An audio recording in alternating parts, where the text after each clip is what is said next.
Hi, everybody. I am Jody Pear. And I am Cathy Phelps. And we missed you last week, Cathy. Yes, I was on a job, and so I couldn't be on the call. So I'm sorry, but I'm back this week. So That's good. I'm glad you're here. And I am going to apologize right now. It is very windy here today, and my lighting is really not good. So I am trying to change it. Anyway, I hope that improves things. So what we have been working on in this series of videos is the focus is house coaching.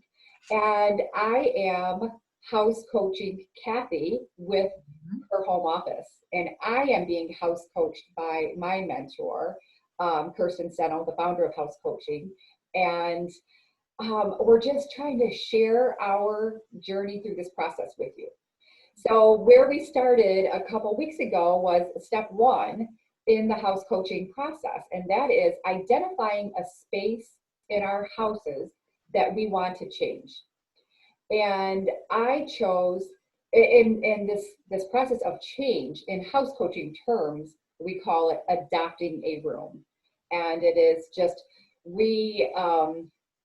I want to say reevaluating, but I guess it is. It's like there's a space in your home that doesn't feel good to you for whatever reason, and you want it to be a reflection of you, and you want to feel inspired and energized, and you want to see a reflection of yourself when you walk into that space.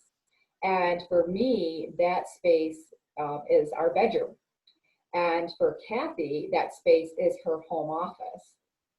And so Cathy, do you want to tell us a little bit about why you chose your home office as that space that you want to re-adopt? yeah, so my home office was a space that I set up so that I could run, my business, do all my paperwork, make my phone calls, really kind of get things going for my business. And I set that all up. And then I started to use it less and less. And then the pandemic hit, and I was kind of back in the office, back in the space. And then I was noticing how I really didn't like it. It didn't feel good to me. It didn't feel open. I wasn't like excited to go into the room and use it. And what I ended up doing was pulling everything or most things out and putting them on my dining room table. Mm-hmm. So that I had a whole room I wasn't using for the function that I set it up for. Plus, I was now kind of junking up and cluttering up my dining room table. Right. And so, yeah, it just did it. And before Jody and I started talking about this, I really didn't understand how come it didn't feel good. What was really going on in there. Yeah. Mm-hmm. And so you were trying to avoid the space, basically. Mm-hmm. Yeah. Mm-hmm. Yeah. Yeah, I just didn't want to spend time in it. It didn't feel good. Well, and for me, with our bedroom, I have to spend time in there. So Mm-hmm. I don't, that's where we sleep. And I didn't have a choice but to spend time in there. But what I noticed, the reason I chose that space is what I started noticing. I walk in there and it just doesn't feel good to me. And it's like there wasn't really any specific thing I could point to that says like, it's just that thing that I don't like. It just didn't feel good to me. Um, one of the tools that we have in house coaching is we often help our clients create a happy wall, or if you're in a relationship, you can create a love wall. So I did a combination of those things, a happy love wall in our bedroom. And I did that, a few years ago when I initially went through the house coaching program. And it was wonderful at the time, but what I started noticing recently is our happy love wall no longer made me happy. And it was feeling cluttered to me. And I'm like, wow, like what is that about? I didn't know. So that's the background why we have chosen these specific spaces. They didn't feel good for us. Step two was for both of us to go through and create we call it a hate love Pinterest board. And so for me, because I'm married and share my bedroom with my husband Larry, the idea was, or the exercise was, that each of us go into Pinterest and we create a board, first, that shows images of bedrooms that we hate, and then secondly, images of bedrooms that we love. And so Larry created his own boards and I created my own boards. And for us as a couple, I had to go back and evaluate, like, okay, so we clearly see what we don't like. And the funny thing is, when you compared our two love boards, we could see that our bedroom was almost there. And it's like, so what is missing? You know, why doesn't it feel good to me? And Larry was perfectly happy with it. He loved our happy wall. And he's like, you did this and it made me happy. Why are you taking it away? And the reason is because it doesn't feel right to me. I mean, we're going to get back to something that is a reflection of the two of us, but we're not there yet. So it's interesting to find the commonalities between the spaces, the spaces that he loves and the spaces I love, and then try to come up with a direction from there. And for you, Cathy, I asked you to create Pinterest boards on office spaces that you hate and office spaces that you love. So what do you think? What did you glean from that exercise? Well, what I found was, even though I'm a firm believer in using your vertical space, that there are ways that I like it to be used in ways that I didn't like. So as I was looking at the pictures, the ones that I really liked were anything that was open and airy and felt light colors, good light in the room, and a lot of open space, kind of white space. And I think that those are spaces I need to be able to create. And I do, although I share my house with my significant other, Dan. He does not really share the office space with me. He works outside of the home, but I still have to consider him in what I'm doing in the house because he lives here too. So he did not get to do his own board, but I am, consulting with him on colors and consulting with him on what I'm thinking and what I'm planning. And I think that that's one of the things I learned through this, is that it's very important to include the other people in your house in what the plan is if the space is a shared space. Absolutely. And that is another tool that we use in house coaching. And we refer to that as the 40-40-20 rule. And that is when you are sharing the space. And if you're thinking of just a couple, any space, I mean, actually every space throughout your home should represent 40% of you, 40% of your partner, and then 20% is combined, whether that is new things that you're purchasing together or changes that you're making together. But it's a 40-40-20 rule so that everybody feels represented. Yeah. So, and if you are an email subscriber, we have been sharing these as PDFs. We're emailing them to you after we publish each of our videos. And so last week I did email to everybody our hate love Pinterest boards so that you can see how we're going through these exercises ourselves and what we're feeling and what we're thinking. And so Cathy, I have yours in front of me with some notes and the things that that you may not have realized what you picked out in the offices that you love. That yes, it was no clutter, but I also noticed that in a few of these images, the chair is sort of placed in the center. And that was something that you shared with me, is that when you were working in coffee shops, you kind of felt like you were in the center of things.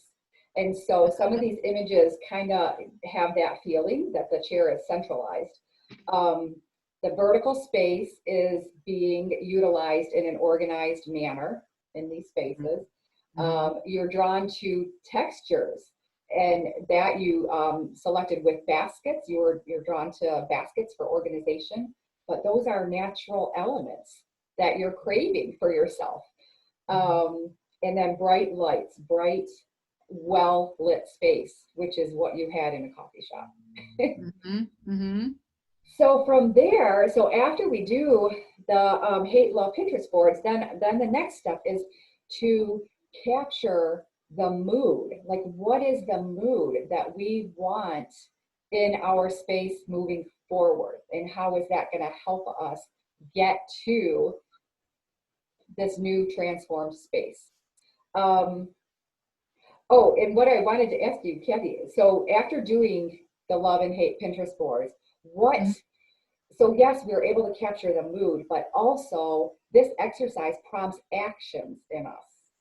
And so what are the things that you have been doing now that you know the mood that we're trying to create? What action steps have you taken in your space to help move you forward? Yeah, one of the big things I have done has been decluttering. I have a fair amount of papers, files, and paperwork in this space, and I have been taking things out that don't necessarily need to stay here, putting them in kind of archive boxes, and then I'm going to put things I need to keep, but I don't need to access. I'm going to put those up in my attic. So I'm clearing space out, and I need to redo my files so that it looks better. You and I, Jody, talked about file boxes and having some decorative looking boxes on my open shelving. Because right now, if you guys remember the pictures, it was just file folders that you could just see, and it looked pretty messy. So it needs to be more organized. Probably I would want to get new baskets. I have a couple of baskets and they're dark, and I might want to get something that's a lighter color. I think that would help. But again, taking everything out, I'm kind of slowly going through. I cleaned out my file cabinet. I cleaned out all the files on my open shelf. And then the next thing I have to tackle is some of Dan's files and going through those. And of course, I need him to help me with that. I just can't, go through his files by myself. So paperwork has been the big thing that I've been going through. And the one suggestion that that I made for you is, in order to help you find physical comfort in your space, was to think about what is the best position for your desk. Like, is it where you have it placed right now and where you're sitting? And so I had suggested that you move the desk around and sit at it for maybe a couple of hours or a couple of days, and then see how you feel. And is it something, does it feel more comfortable? And find that best spot, because right now you're not locked into anything. You can place your desk anywhere, and it should be based on feeling and how comfortable it is for you. And that's a really easy thing for me to do. I have a good sized desk, but one of the things I use in organizing is furniture slides. So I'll just stick furniture slides under my desk, and I can move it into any position that I want. Yes.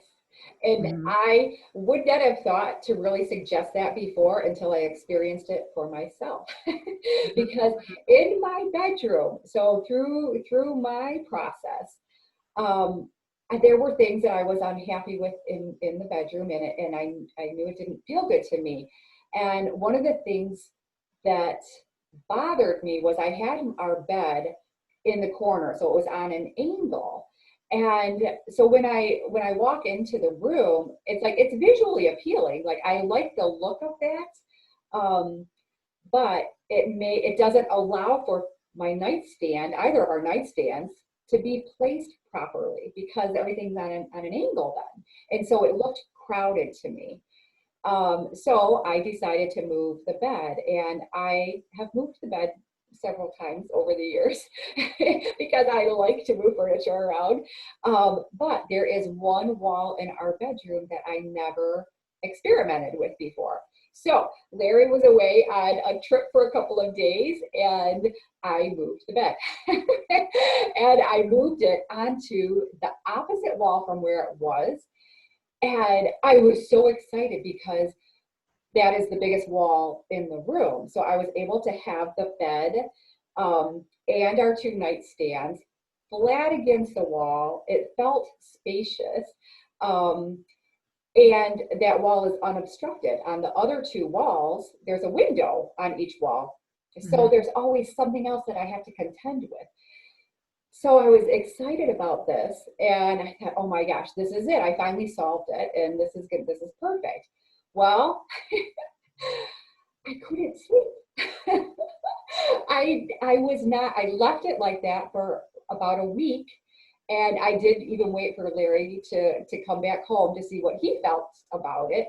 And he didn't sleep well either with the bed placed there. And so we think that the reason for that is, well, if you're laying in bed, there's a window in a line with our heads that looks into the neighbor's house. Oh. Not great feng shui. No. So I'm sure that is what was causing those sleepless nights. So aesthetically, it looked great, and the space, the balance, it was great, but the energy was not good. And so it went back to the original wall. So I have moved. The bed has been in 3 locations, 3 different locations, the only 3 possible locations in our space.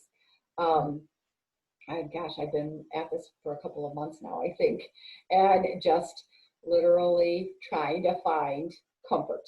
So I have it down, I have it back on the wall that it belongs on. And another action step that I took in there is I painted the ceiling. And I don't know if people noticed that in the pictures that I shared of how my space looked before, but I had a dark painted ceiling with light colored walls.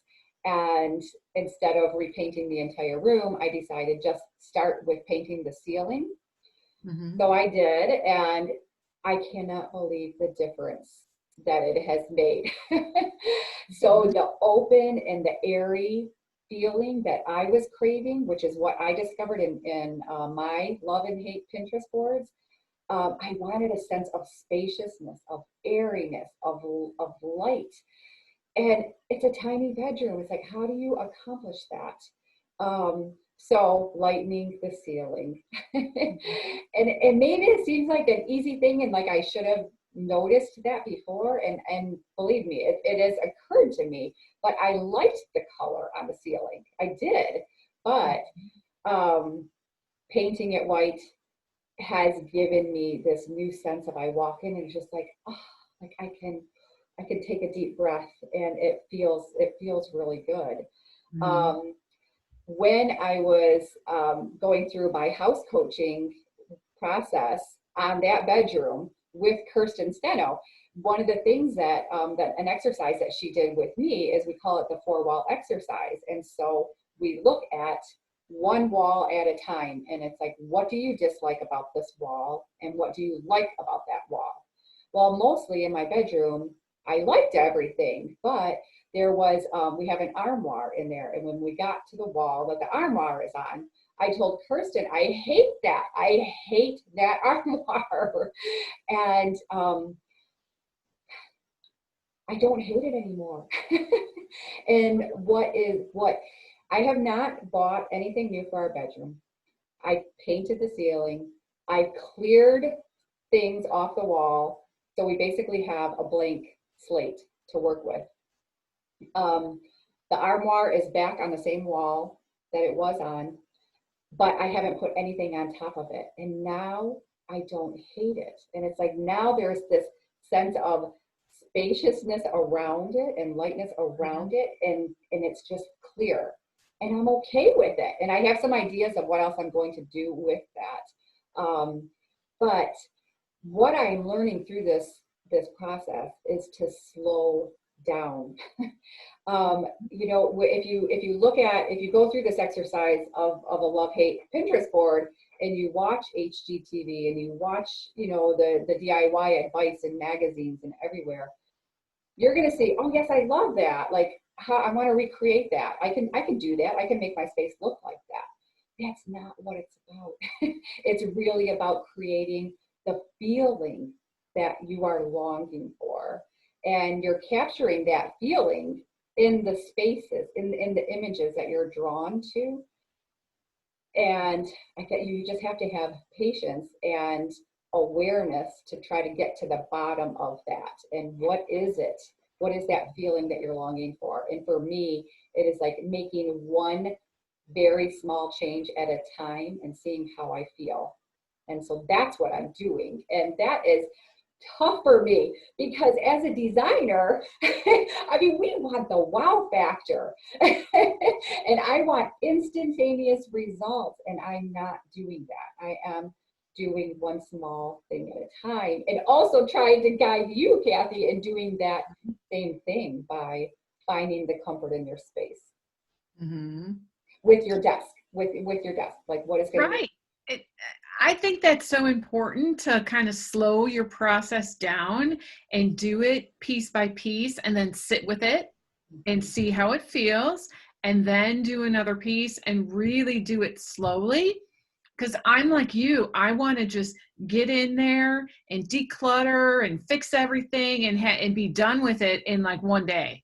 Yeah. And that's not the way to do this, because it might be better, but it probably still won't feel exactly right. Exactly. You really need to take your time and I always think, let the dust settle and then go to your next piece, your next phase. Yeah. Because then you know what actually worked and what's not working. And you save money. Mm-hmm. Because so many of us, when we get this idea, and I mean, something that you shared with us a long time ago was when you're starting with an organizing project, most people go out and buy new containers, storage containers. Right. Don't do that. Slow down and do one thing at a time and see how it feels. And then you'll know your next step and what would feel even better, one little thing at a time. So yeah, in the long run, you end up saving time, money, and frustration. Right. Yeah. And you don't, like with your armoire, I mean, maybe you would have, if you were going fast, you would have gotten rid of that piece of furniture when you actually didn't need to. Yes. Yeah. Yes. Mm-hmm. And that is where my mind was when Larry was away on his little, he was on a golf outing. That's where my mind was. And I was shopping online for a new armoire that was appealing to me. And the one thing that weighs on my mind is Larry purchased the bedroom furniture. And so he purchased it after his divorce. And it is the one and only thing that he has ever purchased on his own with no input from anybody. And that was before, that was before he and I were together. And I want to honor that. Like, I love that is what he was drawn to. And so I struggle with guilt over that. Like, I hate that armoire, but he picked that out. And so I love that about the armoire. So, and all in the furniture. So anyway, that weighs on my mind. And now I'm feeling better about the space. And that's what it's all about is finding both of us in that space, and that we're both happy there and feel good. So, well, so the next step is creating a mood board, which we have done. I have done for both Cathy and I, and we'll be sharing that to our email subscribers and showing you the mood of the spaces that we have gleaned from the exercises that we've done so far, and show you a little bit more of the direction where we're heading with our transformations. So that's all I have for this week. Anything else you could think of, Cathy? No, I would just let people know that it's really interesting. The whole process of this has been very interesting, and I thought I really knew my space inside and out and what I would like. And I've learned a lot of things that I wasn't really aware of I mean, I kind of knew them, but didn't unpack them and look at them. And now I'm really looking at, well, how come that makes me happy in my space? What is the feeling behind that object? Or what am I trying to get to? And that actually has been very helpful and very eye-opening. So you guys, you don't want to miss next week's episode when we talk about the mood. They get a glimpse of it after this recording, but we will keep sharing more. All right. Thank you, Cathy. Great to see you. And thanks everybody for watching. And we'll see you again next week. Yeah. Thanks, Jody. And bye, everybody. Bye.